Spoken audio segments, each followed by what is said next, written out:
The death toll in Myanmar has breached 1,700, with scores wounded and hundreds still missing. Search, rescue, and retrieval operations are ongoing following a powerful 7.7 magnitude quake last week.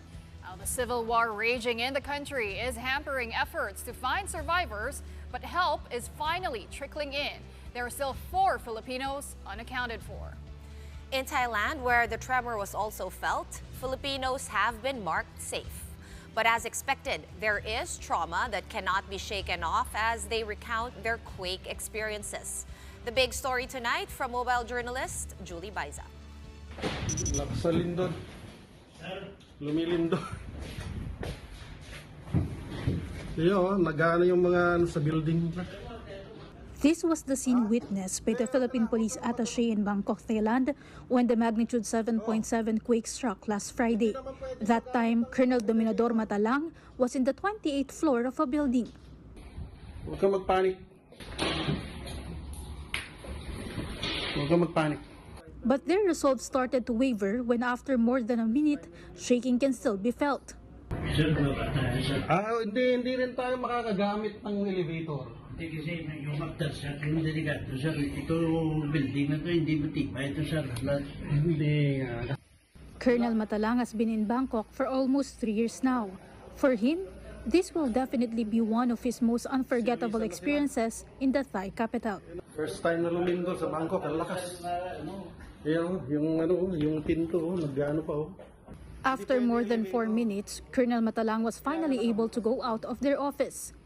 But as they made their way out through the emergency exit, water leaked from the building's pipes. They were also met with residents scrambling to escape. Fortunately, all employees of the Philippine Police Attaché are safe. Marco Orbegoso, an elementary teacher in Bangkok, also recalled his experience during the quake. Fortunately as well for him, he was able to come out of the earthquake unscathed and was even able to fly back to the Philippines for his vacation. Friday po na-cancel lahat po ng flight. So Saturday, nag-resume po lahat kaya po nakabalik na po ako ngayon sa Pilipinas. Meanwhile, in Ground Zero, Myanmar, 4 Pinoys are still missing after the quake. 2 of them, a couple, live in Sky Villa condominium in Mandalay that toppled during the quake. Veronica, a relative, knew something bad happened when Alexis and Edsid Adalid failed to contact them by lunchtime, which was typically when they would get in touch with their family in the Philippines via video call.